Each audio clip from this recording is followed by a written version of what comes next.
நடைமுறைகள் பாவனை மாற்றி வைத்தாய். நான் பேசிட வார்த்தைகள் நீ கொடுத்தாய்.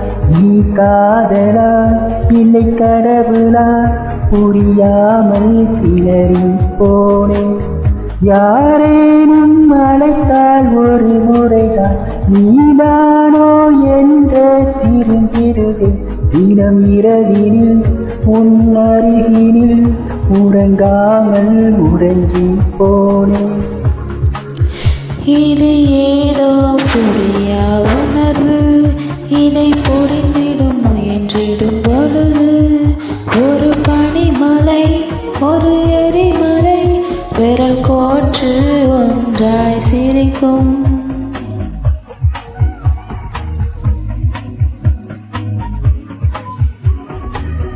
ஒரு நாளைக்குள்ள